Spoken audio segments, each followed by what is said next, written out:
good evening. Hi, good evening. Time to get started tonight. So welcome everybody that is joining us live tonight on YouTube. And we are on our second session of assessments tonight. So last night we did our first introductory session on making assessment easy, where we looked at Flipgrid, we talked about forums a little bit. And tonight we are going to be taking a little look at Teams. So I will get my screen share up. We will get started for this evening. And we'll do our introductions because I'm not on my lonesome tonight like I was last night, which is good. Got somebody to talk to tonight. So we're doing 4 sessions on assessment.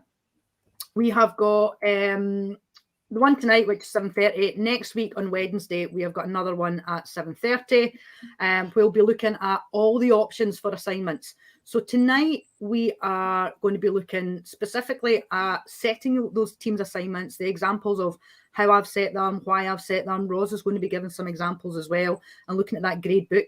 And then next week, we're going to be looking at all the different options for assessment and, you know, what we've used and why we've used them. And then a little bit about PowerPoint for the win, which is how you can use PowerPoint for your assessments. So if you are a user of the Microsoft Educator Centre, where you can log all the sessions that you join, there is a code down there for you to redeem and get the points towards your certified educator status. And we'll do a little bit of introductions. I'm not going to spend any time introducing myself, other than I teach high school biology for those of you who don't know me. But tonight, Ros is here as well. Hi there. I'm the Digital Development Officer in Education for North Ayrshire Council. As you can see, I am a swimming, singing dog owner. I don't do all 3 things at the same time. And my Twitter handle's there if you want to follow me on Twitter. So that's me. We'll just get started, Sarah. Yeah, so tonight, if you have any comments to make, questions to ask, if you want to stick them in the YouTube chat, or what you can also do is if you tag at Tablet Academy SC on Twitter, or myself or Ros, we can answer your questions, whether they are live during the session or if you're watching back on demand later on. And I'm pointing out the 2 of us have both talked about the fact that we've got dogs, because at some point I know mine's is probably going to bark in the background, so I always just let people know. Yep, you may hear some barking noise as we go through it. So if we get started for tonight, so we're talking about Teams assignments, and more about kind of how I've used them for assessments, how it helps me to keep organised, how to track them, how to set them for the students so that they don't forget about them. But essentially, with Teams assignments and using them for your assessments, we can set our assignments, our assessments, we can deliver them, and using the grading feature and the points that's there, you also can assign marks to them and then keep them all in one place. The ability to be able to attach resources there, any resources, and those can be resources that you want the students to look at, but not edit, or you can attach documents on there as well that you want them to be able to write their answers on. So you can make it so that they can edit it or not edit it. You'll also get lots of data back. If you have not used Insights, then hopefully you'll be able to see a little bit of how we've been using them in school, because for me, in the last couple of years, I think I've really felt the benefit of that data and how that data then helps me to alter lessons, change learning outcomes, and really help me to reflect as the teacher what I need to do to ensure the students' attainment is going to improve. And there's a little bit there which lots of people are not aware of and not using, and that is the Gradebook. This grades, so all the assignments and all the assessments that I'm doing, whether they're formal assessments or informal assessments, I'm assigning points to a lot of them, and that way those marks then pull through, and I use that now as my assessment record for everything that I've got there. So we'll move on to our first one. Just going to move forward. Pass over to you, Ros. Thank you. You can post your assignments to multiple teams, but just be aware that if you do that, you can't actually choose a channel. post a notification in, which you can if you just assign to one particular team. But if you choose more than one team, then you can't do that. There's certain things there that you can set on towards the bottom of the screen there, and the time, it defaults to 11:59 at night, which I always change. There's actually a way to set that so that it appears always at the same time, because 11:59 I think gives the impression that you're maybe I know that people wouldn't be encouraging pupils to work late at night, but just in case they kind of think, well, I'll just work at 10 o'clock at night. So it's always a better thing to set the time earlier in the day. And I tend to use 4 or 5 o'clock. And as I say, there's settings for defaults. Sarah, can we get the next? Yeah, that's the settings there. The wee cog will take you into the settings at the top of assignments, and these are the things that you can change there. So you can set the default time. Mine is set for 5 o'clock, so you don't have to do that in every single assignment. It will automatically default to 5 o'clock. You can add all assignments to calendars. You can choose none, you can choose students, you can choose students and yourself. The notifications, you can set a particular channel. If you've got an assignments channel, then you'd probably choose that. Or you might decide obviously it's up to you what you call your channels, but you might decide to default to a particular channel, or you just change it every time you set an assignment. The next part down talks about new students. Now, I can't see a time that maybe people would want to use that. If you've got a new student joining your class in February, you don't really want them to get all the assignments that you've been given since August. So you could do that if you wanted. And the last one there is the turn-in celebrations. Now, again, a lot of people think it's wee animations you get, and a lot of people think, well, that's a wee bit childish for older pupils. But sometimes I think older pupils quite like a wee animation. It's lots of wee random animations that they get when they turn in, and I just always leave them on. The next one. Yeah, my students as well. I mean, I'm teaching high school students, and the ones that love the animations the most are the senior pupils up in the advanced higher class. And just, Ros was mentioning there about having the time set for 5 o'clock. That's really handy when it comes to the calendar as well. When I set all my assignments so that they show up in the students' calendars, and that way they don't then have to scroll to see the assignments when they're going on and it's showing their working day. If you set it for the end of the school day, they'll always be visible. So when it comes to setting them for specific channels, Ros had mentioned there about having a channel set that's maybe called assignments. And this is where you look at, well, what is my team set up and what do I want it to be? Me personally, the majority of my assignments I am setting, those are for informal or formal assessments, they go in the general channel. I do have other channels for different classes. So you'll see, for example, I've got one here that says working from home. So sometimes if it's a student who's not in class, who's maybe off isolating or off long-term sick, and I'm only setting an assessment for them, I'll then put that assignment in the working from home channel for that particular student. It's only set to them. Those settings, when you're creating your assignment, you can set it for the whole class or just to specific students, and then put it in the working from home so that it's only certain kids that are going to be accessing that channel. This was our recent added value. So my National 4 biology class were doing their added value recently, and they are given an option for how they want to present their assessment. Some of them chose to do a poster. Some of them chose to do a PowerPoint, some of them chose Word, and some of them chose to have that as a sway. And we had a specific channel set up for our added value, which was on deforestation. So the channel was set up, the assignment was posted in there. The students could see it if it was on their calendar, but they mainly just went into the channel, they clicked on their view assignment, and that took them in there. And they were then able to upload whatever assessment form that they had chosen, whether it was a PowerPoint or a link to a sway. They were putting that in there. They were also putting in photographs of the posters. So I now have a digital copy of everything that all the students have done, and it's sitting there in that in my assignments so that I can then mark it and grade it and then send it back to them.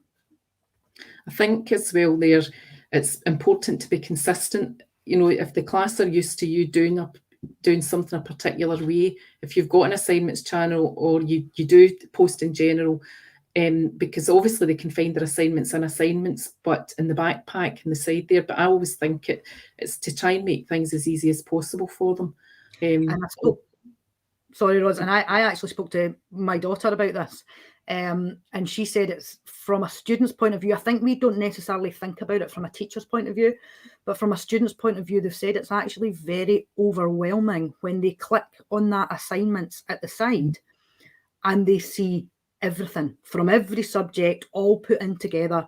They said one after the other, you know, due date, overdue, not handed in, turned in. They said it's actually really quite overwhelming for them. So I try to limit the assignments that I'm putting in there. I also try to make sure that I'm giving them lots of time to complete that.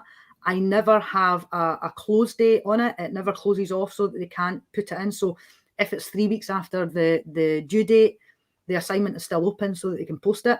Slightly different when it comes to a formal assessment. I wouldn't be doing that with a formal assessment. But from a student's point of view, I think they prefer to come into the team and look at what they've been set in the team rather than going into that assignments tab at the side. And as Ros says, whatever your setup is, I have this team often sitting on my whiteboard in the class and just reminding the student what the setup is and where things are. The first 2 minutes of every lesson, I just give them a quick reminder. Your assignment, remember, that's due for next week is in the general channel here. You can click on it down there, and they get into that habit of doing it. So apart from giving an assignment to your whole class, you can do group and individual assignments, which obviously allow for differentiation. So it can be either individual pupils or it could be groups. Now, groups can be random or custom. Can you click, Sarah? So there we go. So we can assign to the groups of students. We can either manually group them or randomly group them. Now, if you manually group them, you're choosing them yourself. You click again. There we go. So randomly group students, and it asks you how many groups do you want, and it will. You just put the number in, and it will actually randomly group them for you. Or if the next one comes up, you can actually see that you're allowed to choose whoever it is you want in your particular groups. You can grade them individually, even though they've done a group task. So you can grade them individually, and also the feedback you give them is only visible to each pupil. It's not a group feedback, it's feedback to the actual pupil. So that just gives you another wee bit of another wee option there to decide to use, whether it's groups or individuals. It's definitely something that, you know, that's a relatively recent feature that's came through. Just the last couple of months that one's came in, Ros. And up until then, we do have students doing lots of assignments together. They're our S2. One of the S2 classes I was talking about them yesterday. They did their assessment on, they had to choose a science. It was diversity in science. One of them did it on Flipgrid. Another class that I had, they were working together in groups on a presentation, and they were presenting to the whole class. And it was before this feature had come. So what we had to do was all the students had the assignment set for this assessment, but the PowerPoint was only on one student's account. And it meant that when that one student wasn't in class that day, nobody else could access the PowerPoint to put it up. So being able now to set it as different groups and have those students in the groups. And I think for me, I probably would be setting them manually as well and choosing the students that are in the groups for that one. So it's a feature that going ahead, I'm definitely going to be looking at using more for the group assignments, although I often do the individual ones for students. There's well, I sometimes think these are kind of hidden. Anywhere in Microsoft Office that you do, anywhere in the suite, you will see 3 wee dots or an ellipsis. Now, 3 wee dots basically means there's a menu there. So if you see 3 wee dots somewhere, click on it to see what it does, because some people don't. They're actually quite faint as well, I think, sometimes. But that gives you the options when you're in an assessment. It gives you some options, and I didn't actually look at it until I'd hidden the names. It actually allows you to hide student names at that point, and they all appear as student. So that's I hadn't noticed that before. It allows you to see what the assignment looks like to the student, which is actually really handy, being able to see what it looks like. If you decide you don't like something and you think maybe they wouldn't understand it, or there's something about it you're not sure of, that's where you can edit the assignment, and you can actually delete the assignment in there as well. That took me a long time to find. I remember a while ago I posted an assignment, I actually looked at it and realised it didn't work.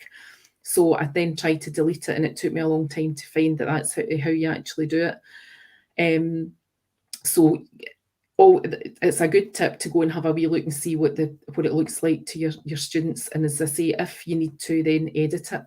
And when I'm doing an assignment with the students and I'm showing them, I go onto the student view all the time and put that up on the board and say, this is what it's going to look like for you guys when you're on, and click on this and this. So they're seeing exactly what they're going to be seeing when they're on their own computer.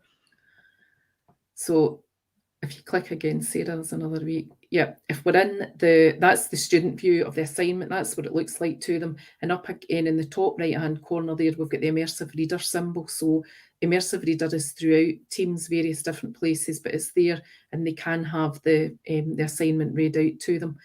And it also, another option on that last slide there was that it exports to Excel. You can export your assignments out to Excel as well. And Ros, is that example that you've got up there for the Codebreaker one, was that just a Kahoot that you just put in the link? Yeah, because I was playing about with things, because I know that's something that we're going to talk about next week. But a lot of because we're in Glow, we're obviously limited. We can't have apps added into Teams, but you can actually link lots of different Wakelets and Kahoots and whatever just in as a link, and it works. So hopefully that's given you maybe a little bit more of a look at the assignments tab, what's in there, and thinking about how you're setting it. Just before we move on to the insight stuff, I think one of the main things for me is when I'm setting those assignments, formal or informal assessments, making sure that they are set up so that they close, or they're turned in at the end of the school day. So when the students are looking at their calendar, and I now set all of the assessments on the calendar, and I always set it so that it's not because I think the option is no calendar, students in May, or students and all owners, and we've got quite a few members of staff in our teams, so I always just do it for students and me. It keeps me right and lets me keep on top of my marking, because I know these things are coming in. And I also set a lot of my assessments in Teams. Even if the students are not completing it in Teams, I'm still setting it up in Teams, because then I can add it to their calendar, so they know they've got their unit assessment coming up. They know that they've got their prelim coming up, their formal assessment, and although they're not actually doing it in Teams, it's still in Teams, which then becomes very, very beneficial when it comes to the gradebook. So the insights data is something for you as the teacher that you can go in and you can have a look at, and you can hopefully get information from there about how your students are doing, their attainment, what they're looking at, what they're not looking at. And it's helped me to open up conversations with students, and also open up conversations with parents when it came to parents' night, and being able to discuss. One of the things I do discuss is your child has not been on Teams in the last month, or in the last week, or however long. And what you'll get is an overall of all the teams, or some of the teams. Down this side panel down here, I've kind of zoomed in, there's a tab that says Insights there. And if it's not there, if you click the three dots, you can then add it as a tab at the side, and it'll give you an overview of your teams. I think it chooses the 14 most active teams that are there. And for me, that's not enough, because some of them are missed out. So I tend to access the insights data from inside the team. So here I'm in my higher human team. They're the ones that I'm getting used for everything. It's the most active team that I've got. And I click on the insights here, and you then get an overview of what's happening inside that team. And these are the spotlight cards up the top. And it's telling me who hasn't turned in the assignment for it and who was inactive the last week. It's only the teacher that's got access to this. I think the students can see some stuff, but it's only relevant to them. And any of the reports that are coming back, you can go in and you can have a little look. They're exporting to Excel. So here is an example. I just go and look at the digital activity for all my team. I can click specifically on assignments. So I can see if the students have been going in and accessing the assignments that I have set that's there. And then we've got the range. So you'll see the date here. I think it automatically defaults just for this week. So you go on it first and there's nothing there. And I set my customized range here, my customized range for since the team started essentially back in August. So I can go on there and I can look at the students and who's been on most often and who's been accessing those assignments. And we're using informal assessment at the end of each key area. So at the end of each key area, I am setting my students some past paper questions that they are doing, and they have to work on that. They usually get a chance to kind of work on it in class. And if they've not finished it, they finish it outside of class. So the students are going to be in there, but I'm looking and I'm going, well, who's, going on more often? Who's the person that's only doing them inside class time? Are people looking at it outside of class time for these informal assessments that I'm doing to gather evidence? And then I can specifically drill down and have a look at a particular student and how active they are when it comes to the assignments and teams. So the insight data really helps to open up the conversations for me with them, and they can't really deny the data. I know there was last year we had lots of talks about quite a bit of the data wasn't necessarily being pulled through to teams if the students were using it on their mobile phone. The majority of the data now, and I think I never see all of it because there's always little anomalies, but on the whole, most of the student data is now being pulled through to Insights, and you'll be able to see that. So the students are saying, I'm going on Teams. I'm like, are you really? Because I've had a little look and you've not even been on that assignment, so you've not done that assessment, and you need to go back and look at it again. Sarah, there's a question there from Adam saying, when you add a rubric, have you got any ideas of how to change the grades so it's easier to read in the gradebook? When you add a rubric, have you any ideas how to add ideas how to change the grades so that it's easier to read in gradebook? I'm not entirely sure, Adam, exactly how to do that. I know you can go onto an assignment and you can change the points, but I think you would have to go back into the rubric and you have to go back and then change. We're talking about rubrics, I think, in our feedback sessions, but I think with the rubric, you have to change the rubric for that to then pull through to the points in the gradebook to come up, I'm sure. So there's lots and lots of data. Sarah said there's massive amounts of data for each pupil for the activities. The spotlight cards that are at the top of the last slide give trends, habits and behaviours. There's the average grades that you can see for the class as well, and it also shows activity and inactivity as well. As Sarah said, there was somebody there that hadn't handed something in. It talks about their communication, if they've been posting in channels and so on, and also that would include if you had a meeting with them, it would include their input into the meeting as well. It allows you to filter all the reports. You can do it by date, you can you can choose particular students and so on, and it exports all the reports to Excel. Can you show the next, click the next one? That's the card that's actually on that slide, made it a wee bit bigger. So it gives you absolutely everything that they have done. Now, what I quite like about this is years ago you used to get kids saying that the dog had eaten their homework. Well, they can't deny that they've not got it, because and as Sarah said, there maybe are anomalies at times. It tells me there that this student viewed an assignment, but they didn't actually complete it. So they maybe didn't fancy the look of it that particular day, and they left it to do it another time. But you can see all their activity. It also lets you see, it alerts you to things like somebody working late at night. or somebody working early in the morning. Now, early in the morning probably isn't too bad a thing, but if somebody's consistently working late at night, that's maybe something that you want to have a conversation with a pupil about. It might be that they've been overwhelmed by work. It might be that they're not sleeping, that it brings up all sorts of issues like that. So it's quite good to have that kind of information to tell you, because that 11:49, that's in the morning, obviously, that person did all these things allegedly. But it alerts you to things that it will give you, it might sort of bring up concerns. So it's quite good to have that kind of data, and also seeing, like, you know, are they looking at the data in terms of, are they improving? You know, it gives you graphs, so you can actually see it in graphical form as well, so that you can see if they're improving, or whether their work is not improving, you know, it's going the other way. And again, that might flag up concerns that they maybe need some extra support. So there's lots and lots of data there for teachers to use. The graph's really useful. I sat down and had a conversation with one of my kids recently, because we could see in our graph, and there was quite, you know, dips, and it helped me to say, is this a topic that you are struggling with?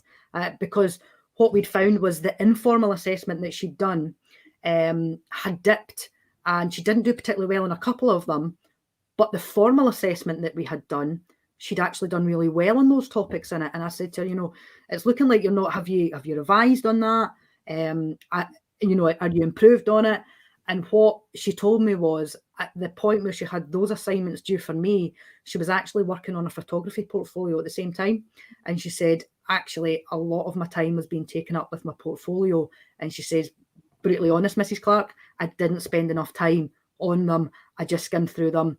And that's why my grades are down. So I was able to see that it wasn't a topic she was struggling with, because I had other assessments there that I was able to back up. But we had that conversation as to why, and then we talked about how she could manage them in the future, you know, how to make sure that our biology wasn't going to slide, but also keeping up with our portfolio and our other subjects as well. So just that ability to be able to have a conversation, and it's the data that's opening that up for us, which I was surprised at how much it's doing. And I love when it tells me a student has viewed an assignment and then not done it, because I can say to them, you've been in and you've had a look, did you just not like it? And they're like, oh, I'm going to do it. And I said, well, I know you've seen it, so you can't deny you've seen it. So yeah, it's like Big Brother watching them, and they know about it. And that takes us on then to the Gradebook. And the Gradebook has become my assessment record. Up until Gradebook kind of came about in Teams, we had everything was going into our assessment record was Excel files, and I'd have everything from every piece of homework, every assessment. It was all going into a spreadsheet. I was then having to copy bits from one spreadsheet over into another spreadsheet that went to my head of department. That was then having to be copied from that spreadsheet into the whole school spreadsheet, and the chances of errors cropping up there when people were copying and pasting stuff in was much higher. If I do go back to the olden days, and Ros, you were teaching as long as I've been teaching, it was all written in the back of my planner on a bit of paper on the back. But this, the Gradebook and Teams pulls everything through for me. So I mentioned earlier on that I set all my assessments, even if they're being done on paper and they're not being done in Teams, to an assignment in their team. So we recently just had our formal assessment. We had 2 papers for our students, and those were added to the team with the date and the time that they were going to be sitting that assessment, so they can see it on their calendar. I did set it to the calendar for them as well, and for me, so that I didn't forget. And I allocated the points for it. So you can see here, for example, this is my Unit 2 mid-topic test that the students did, and it was done on paper, except for the students that were doing it digitally, with additional support arrangements in there. Now, it was out of 42, but I didn't want to have a mark out of 42. We work on percentages straight away, so I changed it to percentages. I then inputted all the students' grades at the end. So I had the papers there. I was inputting the grades in there, but I can go through and I can look at their mid-topic test. I can look at how they've done in this particular key area. These are the informal ones. So all these task 10, 11, 12 are the informal ones. And then actually this one that's just been cut off at the side is their another formal assessment that they had done. And because I prefer it to be a percentage so that I can look and I can say, oh, 70%, 74, that's an A, or an estimated A there. And then what I can do is I export that information to Excel. So you'll see up in the top right corner, it says export to Excel. And we'll put it into an Excel spreadsheet. And then all I need to do is copy, let's say, my mid-topic results, copy and paste them, and then put them into our learning tracker that's going to be sent home to our students, to the spreadsheet there. So I know there's less chances of error because it's not being copied 3, 4, 5 times or having to be manually inputted. What I'm also able to do, because I have added it as an assignment in Teams, I can give student individual feedback on their test. We still have that conversation where we sit down one-to-one and we talk about the assessment, and we're still evaluating the assessment. Everything is the same as what we would normally do, but I normally return that to them so they get the mark individually. And this was great when we were working online learning, because we still did some of our assessments online, but I thought, how do I get the marks back to the kids without having to send out an individual email to all of them or posting in the team? So what I was able to do was I was able to just actually put their mark in, send it back, and in the feedback bit, I'm telling them which key areas and which questions they need to go back and look at and what they need to revise from that. So they're not doing it in Teams and they're not doing it as an online assessment, but it's logged in my assignments so that I can then pull that into the gradebook for me, just to make things easier. Ros, is there anything you want to add on that one? I don't think so. I don't think there's anything that you haven't mentioned there. I noticed when Adam had talked about the rubrics, we're going to talk about that in our feedback session quite a bit. I use rubrics a lot, but it does give it out of a percentage. So as Adam was saying, it's only going to pull in what I have set as the points. And because the rubric is automatically gives marks and points to each section based on how you set the rubric up, it's only going to pull it through in the gradebook like this, and you would only be able to change it if you change the original rubric on that. But at any point, I actually set that up originally with 42 marks for this mid-topic, and then I went, oh, I don't want it as marks, I want it as a percentage. Just changed it out of 100 points and then put the percentage in. So you can go and change that side of it, but not if it's pulling through. And I think we're a little bit early tonight. We're just past the half an hour mark. If anybody has any questions that they want to ask, I'm just going to have a little look on the Twitter and see if there's anything came through tonight, Ros.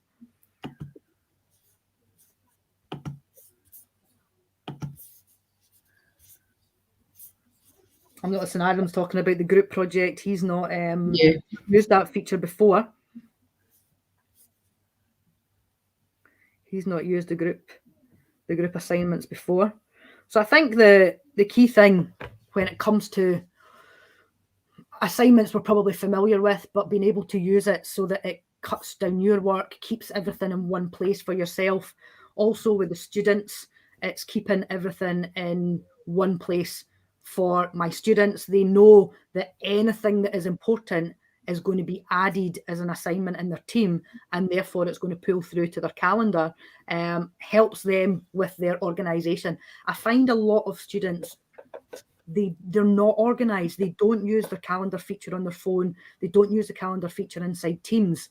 And this way they now know. My classes, I've got more so probably my seniors than my juniors. We're kind of working our way through with our junior students, but they can see everything that's there at a glance week to week and what they've got upcoming, and help them to manage that workload a little bit. So if anybody is using the Microsoft Educator Centre, we have a code down there that you can go to. We've also got a link in our chat. I'm just going to stop sharing my screen just now.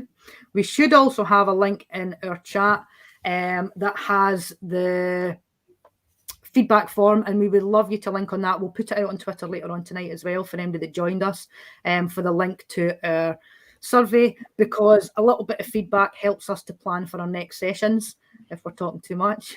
If there's anything you would like to see, we have still got 2 sessions to come on assignment, so assessment. So if there's anything that you would like us to talk about, then please let us know, because it's still in the planning, isn't it, Ros? Yeah, it's almost there, but still some bits to do. Still planning. So take care. Thank you for joining us tonight. If you have any questions, then please pop them on Twitter, and we will answer them as best we can. So take care, guys. Thanks very much. Thanks. Bye. Take care.